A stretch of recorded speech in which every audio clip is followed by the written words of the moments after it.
हाँ जी बेटा, वाहिगुरू जी का खालसा वाहिगुरू जी की फतेह। सो बेटा कल असी radius of an atom they expression find किया सी और बोहर्स एटॉमिक मॉडल का अजे चल रहा है, ठीक है। सो 5th पोस्टुलेट असी जो कर रहे थे उसके अंडर सम कुछ कैलकुलेशन जिहड़ियां वो परफॉर्म कीतियां सी। सो अज असी बेटा पहला तो रेडियस फाइंड किया, हुण अज असी फाइंड करांगे velocity of an electron in a particular orbit, कि किसी पर्टिकुलर ऑर्बिट दे विच चाहे वो फर्स्ट है, चाहे सैकेंड है, चाहे थर्ड है, कितनी वेलोसिटी होएगी इलैक्ट्रॉन की, ठीक है। तो बेटा तुसीं कीता सीगा कि electrons revolve only in those orbitals whose angular momentum is integral multiple of h/2π। So तुहाडे को MVR किहदे बराबर सीगा NH/2π। अगर तुसीं R दी वैल्यू जो तुसीं कल दे एक्सप्रैशन विच फाइंड आउट कीती सी वो R दी वैल्यू तुसीं हुण इत्थे फिल करनी है, ठीक है। सो की आएगा तुहाडे को M × V, M मतलब मास, V वेलोसिटी, R दी वैल्यू बेटा एज सच तुसीं फिल कर देनी है is equal to NH/2π। Clear. So हुण तुहाडे कोल जिहड़ियां टर्म्स कैंसल आउट हुंदियां तुसीं कैंसल आउट करनी है, जिवें पाई नाल पाई कैंसल हो जाएगी, M नाल M, ठीक है। इस तरह n² का एक n कैंसल हो जाएगा, n दे नाल एक h कैंसल हो जाएगा। क्लीयर। सो तुहाडे कोल Vn जिहड़ा सबस्क्रिप्ट n पाया हुआ, it means velocity of an electron in nth orbit, ठीक है। असी nth ऑर्बिट फर्स्ट ऑर्बिट भी हो सकता है, सैकेंड भी हो सकता है, थर्ड भी हो सकता है, कोई भी ऑर्बिट हो सकता। सो साडे कोल जदों असी कैलकुलेशन करांगे then we will obtain it as ZE² 2NH epsilon nought. Clear. हुण इहदे च ना जिहड़ी कॉन्सटेंट टर्म्स आ जिन्हां दी वैल्यू हमेशा कॉन्सटेंट रहिंदी तुसीं वो अलग कर लैणी आ, ते जिहड़ी वेरीएबल टर्म्स आ है ना, Z वेरी करदा एटॉमिक नंबर, वक्रे वक्रे एटम्स वास्ते वक्रा वक्रा हुंदा, क्योंकि इहदे च आपां सारे हाइड्रोजन लाइक एटम्स की गल करनी जिन्हां कोल सिर्फ एक एक ही इलैक्ट्रॉन हुंदा है ना। आइंस की मैं तुहानूं कल गल दस्सी सी, जिवें हीलियम पॉजिटिव, लिथियम 2 पॉजिटिव। सो Z आएगा इत्थे, नीचे N आएगा। N भी बेटा वेरी कर सकता है क्योंकि असीं फर्स्ट ऑर्बिट की गल कर सकते हैं, सैकेंड की कर सकते हैं, थर्ड की कर सकते हैं, ठीक है। सो आ जिहड़ी जिन्नी वैल्यू साडे कोल जिहड़ी कॉन्सटेंट है दैट इज इक्वल टू, जदों असीं इहनूं सॉल्व करांगे ना, साडे कोल आएगी 2.18 × 10⁶ × Z/N units आणगे metre per second. सो तुसीं ये एक्सप्रैशन याद रखना है क्योंकि ये रिलेटेड न्यूमेरिकल्स आ जाते होंगे। क्लीयर। डेरिवेशन नहीं इन्नी जरूरी but you should remember this expression. Next है बेटा find velocity of an electron in first orbit of hydrogen. पहले ऑर्बिट पहला तो सानू ये देखना पेगा कि n की वैल्यू कितनी है, n इज 1, ठीक है। सो Vn लिखा ना, सो V1 कितना आएगा 2.18 × 10⁶ Z atomic number for hydrogen is 1/n। n की है किनवा ऑर्बिट है, दैट इज फर्स्ट। n की वैल्यू भी कितनी आ जाएगी 1, ठीक है। सो तुहाडे कोल आंसर कितना आएगा बेटा 2.18 × 10⁶ मीटर पर सैकेंड, क्योंकि वेलोसिटी आ, वेलोसिटी या स्पीड के यूनिट तुहानूं पता ही मीटर पर सैकेंड होंदे आ। Clear. So next question is find the velocity of an electron in second orbit of helium positive. Helium positive भी बेटा हाइड्रोजन एटम वांगू बिहेव करेगा क्योंकि इहदे कोल भी एक ही इलैक्ट्रॉन है ना, एक लूज करता होया ने, ते ऑर्बिट कितना सैकेंड। हीलियम वास्ते एटॉमिक नंबर कितना है 2। सो Z की वैल्यू भी 2 आएगी ते N की वैल्यू भी 2 आएगी, कैंसल हो जाएंगे ते जिहड़ी वेलोसिटी है वो आएगी साडे कोल 2.18 × 10⁶ मीटर पर सैकेंड। नैक्सट बेटा असीं एनर्जीज की गल करांगे। रेडियस का भी कर लिया एक्सप्रैशन, वेलोसिटी का भी कर लिया। एनर्जीज दो तरह दी होंदियां इलैक्ट्रॉन को, एक होएगी काइनेटिक एनर्जी, ठीक है, ते एक होएगी पोटेंशियल एनर्जी, इलैक्ट्रोस्टैटिक पोटेंशियल एनर्जी। हुण पहलां ते आपां दोनों अलग अलग फाइंड करांगे, ठीक है। जो दोनों अलग अलग फाइंड कर लांगे then we will add these two energies and get the total energy of an electron. Clear. So बेटा देखो सब तो पहले असीं काइनेटिक एनर्जी फाइंड आउट करनी। काइनेटिक एनर्जी वास्ते की फार्मूला होंदा है, half into mass of electron into velocity of electron दा स्केयर। सो बेटा एम की जगह एम ही रहेगा, वेलोसिटी का एक्सप्रैशन फाइंड आउट कर लिया तुसी, उहदी वैल्यू इत्थे फिल करो, Z E square over 2NH epsilon naught, उहदा आ जाएगा स्केयर। क्लीयर। सो इहदा तुसी सारी टर्म दा स्केयर कीता, तुहाडे कोल आना Z square E4 4N square H square epsilon nought square. Clear. हुण 4 बेटा अगे लै जाओ, 2 ने मल्टीप्लाई किया 8 आ गया, Z square E4 M N square H square epsilon nought square. हुण इहदे च कॉन्स्टेंट टर्म्स फिर अलग करनी है, वेरीएबल्स अलग कर लो, इलैक्ट्रॉन ते चार्ज, इलैक्ट्रॉन दा mass, Planck's constant, epsilon nought, सारिया चीज़ां कॉन्स्टेंट आ। So Z square by N square इधर आ जाएगा। काइनेटिक एनर्जी दे इनू आपां पूरी टर्म नू सॉल्व करांगे, है ना। साडे को आएगा 13.6 नाल तुसीं की मल्टीप्लाई कर दोगे Z square divided by N square, और यूनिट्स आएंगे इलैक्ट्रॉन वोल्ट। क्लीयर। यूनिट्स ये बेटा जरूर नाल याद रखने, इलैक्ट्रॉन वोल्ट है। नैक्सट आंदा पोटेंशियल एनर्जी। पोटेंशियल एनर्जी वास्ते 1/4 pi epsilon nought Q1 Q2 by R। Q1 की है चार्ज ऑन इलैक्ट्रॉन, Q2 की है चार्ज ऑन न्यूक्लियस। ठीक है। सो मल्टीप्लाई करोगे Z E स्केयर, माइनस आएगा नाल, ठीक है, क्योंकि इलैक्ट्रॉन का चार्ज नैगेटिव होंदा। सो तुसीं हुण फिल करनी है रेडियस की वैल्यू, जिहड़ी कल दे लैक्चर विच तुसीं कीती सी, दैट इज N स्केयर, इत्थे क्या आएगा, आ सारी टर्म अगे लै गए 1 ओवर R, मतलब 1 over N square H square epsilon nought divided by pi M Z E square. Pi M Z E square ऊपर चले जाएगा, ठीक है, मल्टीप्लाई करोगे, सॉल्व करोगे, then you will get minus Z square E4M divided by 4 epsilon nought square N square H square. Clear. Divide and multiply this expression by 2। तुसीं 2 ना इनू डिवाइड भी करना, 2 ना मल्टीप्लाई भी करना, कोई फर्क नहीं पैना, ठीक है, एक्सप्रैशन तो ही रहना। सो ऊपर भी 2 लिखा, नीचे भी 2, नीचे 4 2 ज़ा 8, इत्थे की आ गया minus Z square E4M into 2, नीचे भी वही epsilon nought square N square H square. Clear इत्थे तक। सो नेक्स्ट, हाँ जी, सो नैक्सट बेटा की आंदा साडे कोल, जिहड़ा 2 है ना, 2 नूं तुसीं लै जाना अलग, ठीक है, इत्थे उपर वाला जिहड़ा न्यूमीरेटर वाला इन तुसीं अलग लै जाओ, बट जिहड़ा डिनोमीनेटर वाला वो तो तुसीं मल्टीप्लाई कर ही चुके सी 4 नाल। सो तुहाडे कोल इत्थों तक आएगा। हुण आ सारी टर्म्स कॉन्स्टेंट है, ठीक है। असीं क्यों 2 नूं अलग कीता मैं तुहानूं दसदी हां। आ बेटा जिहड़ी टर्म कॉन्स्टेंट इहदी वैल्यू आउंदी 13.6, माइनस साइन अगे है, R2 अगे लिख लिया, Z square by N square, units आ गए इलैक्ट्रॉन वोल्ट।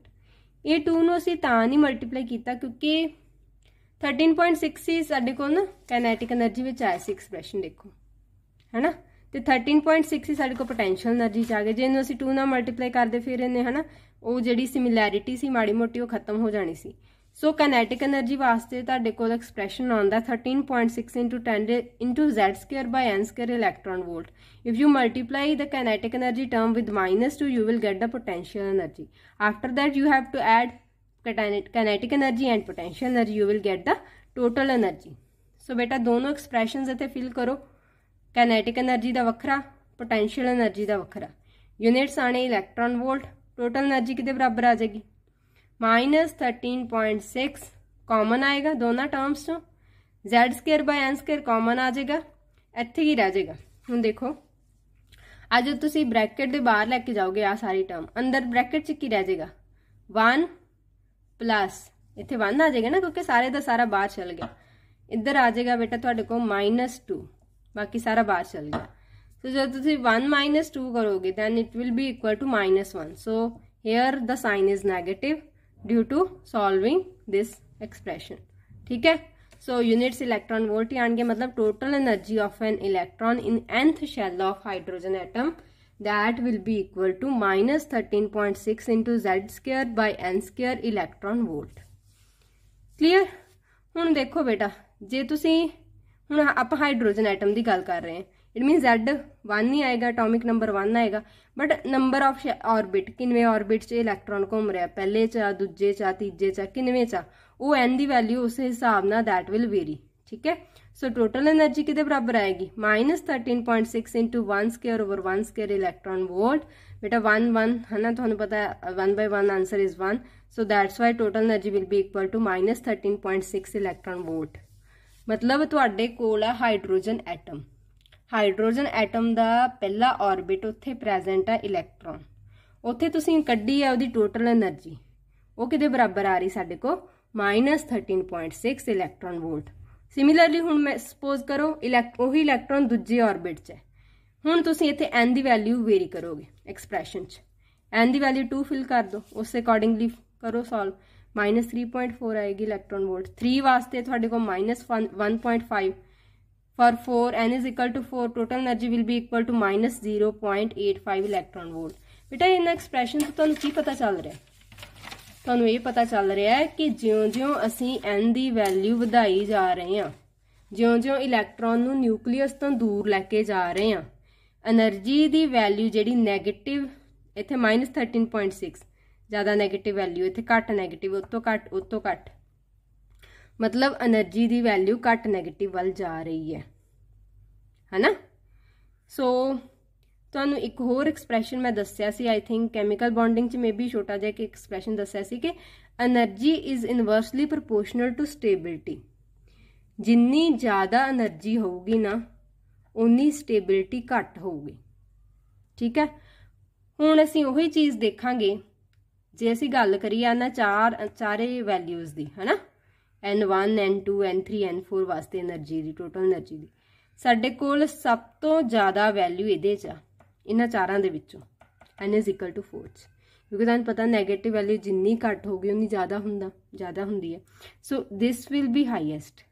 इट मीनस जदों इलैक्ट्रॉन चौथे ऑर्बिट च घूम रहा है ना, तो उहदी एनर्जी जिहड़ी है वो हाई है, मतलब as compare to first second and third.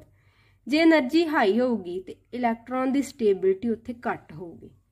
Clear, हुण देखो अगे वही दस्सिया होया मैक्सिमम एनर्जी इन्हां चारां केसेस असीं देखिया कि फोर्थ शैल च when n approaches to infinity energy becomes 0। जदों तुसीं n इनफिनिटी भर दोगे, something divided by infinity is equal to 0, so तुहाडे कोल total energy will approach to 0। जे एनर्जी 0 आ गई इट मीनस इलैक्ट्रॉन न्यूक्लियस तो बिल्कुल फ्री हो चुका है और हुण आयोनाइजेशन हो जाएगी। आयोनाइजेशन मतलब इलैक्ट्रॉन आपां रिमूव कर सकते हैं। क्लीयर, सो हुण आ गया 6th postulate of Bohr's atomic model. ठीक है, सो 6th पोस्टुलेट किया, when an electron gains energy it gets excited to higher energy levels and when it de excites it loses energy in the form of electromagnetic radiations and comes to lower energy level।